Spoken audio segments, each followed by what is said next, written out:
Welcome back to the Candidates 2024. It's round number 9. We're getting close to the end. Games are getting more intense, more interesting, more exciting, and today I'm going to analyze the gameplay between Vidit Gujrathi and Hikaru Nakamura. Alright, round number 8. Vidit plays with white pieces against Hikaru.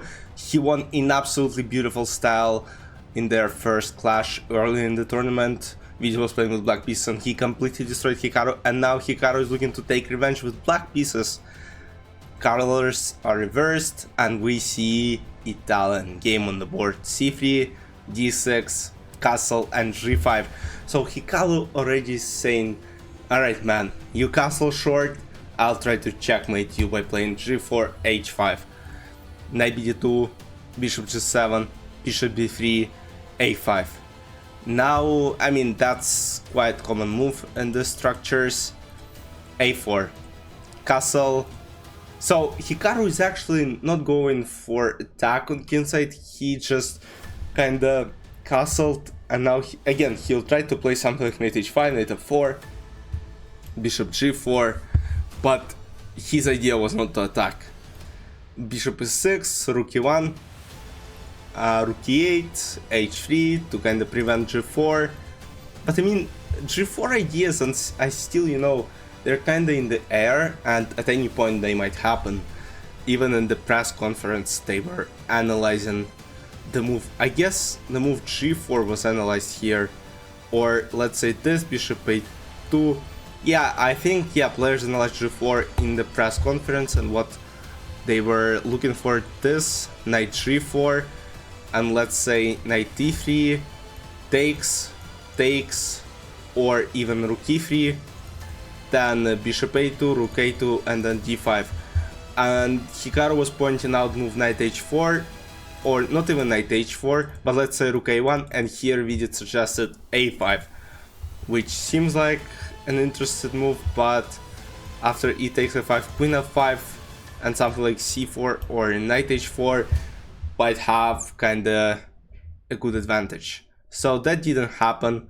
Instead, knight h5 was played right away, knight is going to f4, knight e3, bishop a2, rook a2, and now knight e7. Now this knight is going to f4 square as well, and there is d5 idea also. d4 takes, and now d5, e5, and now rook c8. So I'm not sure what caused Hikaru to play rook c8. Yeah, he's trying to play c5. Obvious move, but the point is there was knight f4 move as well, which kind of makes sense. You just put your knight to f4, knight can't go to f5 because there is knight, there is queen controlling, so knight f4 would be like kind of annoying move, you know. Though again, maybe rook a1, and you will still try to play c5. So at this point you might say, alright, maybe even if you tweak the moves a little bit, that won't make a difference, but on this level it might actually do a huge difference. And rook a3, so now Vidit is trying to basically go for rook c3, and c5, d takes c5, rook c5, queen d1. So again, d takes c5 doesn't make a lot of sense. Again, computer suggests knight g4, kind of, you know, try to maybe create some threats here.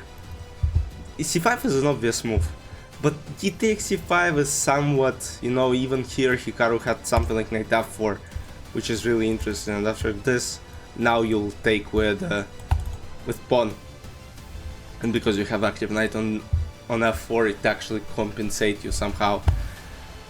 But rook c5, queen d1, queen goes back, you have d4 square, and now Hikaru finally jumps to f4 with a knight. And here b4. b4 is a very strong move and a very good move in this position. And basically now he's up a pawn. So what happens, let's say if takes?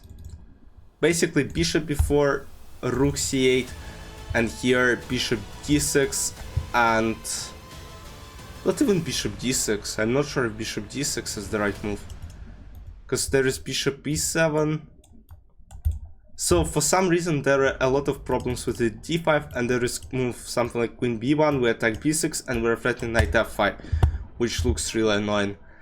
But instead what happened was Hikaru just gave up a pawn. He thought he had some compensation, and of course he had. Bishop c3, but after knight e5 he basically blunders. He should have played rook cd8, protecting d5 square and not really rush with taking e5. After this, knight g4, there is d4, and you kinda start pushing. Of course, again, according to computer, this position is better for white, but who knows what could have happened. Like, you have d4 square, at least you don't give up this pawn on d5. But what happened after knight d5 is actually takes and knight d5. And now the point is that we took the pawn and we're threatening this bishop. So if queen d5, there is simple queen d5, knight d5, and rook e5. And the problem for black here is that this pawn just moves up and up and up, and black can't do anything. So instead, knight d5 happened, knight e5, queen e6, rook d3 attacking this knight, knight f4, rook d6. Now rook is going to take on h6, queen a2, rook h6. And after queen b2, Vidit plays a move queen d7, and Hikaru started realizing that this position is lost. Because basically you have to protect f7. If rook e5, you take this knight, there is basically queen c8, queen h8 checkmate. So black can't do anything. Hikaru plays queen b3, protecting this pawn, and now after queen f5, threatening some queen h7, and again queen. The problem is black can defend here. The easiest strat here is just to play queen g5, queen f6, or queen g5, rook g6 takes.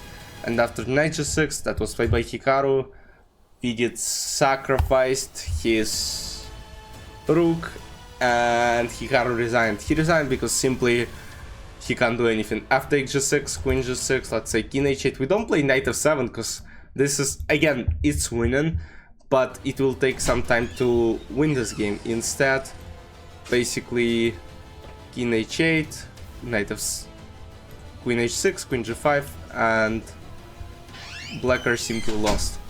And they can't do anything. Let's say this, and simple, I don't know, maybe rook left somehow. But yeah, the position is simply lost.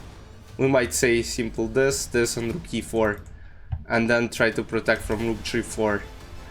So again, Vidit won against Hikaru twice in this candidates tournament, and that makes things more interesting right now.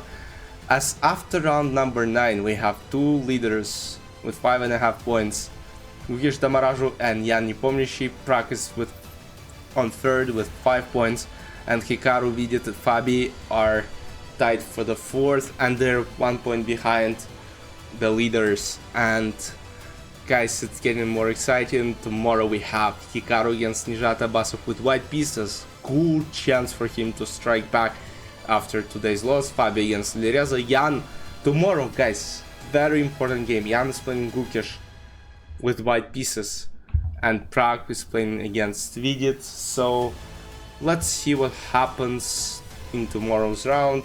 I mean, when you're seeing this video in today's round. I hope you enjoyed. See you in tomorrow's recap. Bye bye.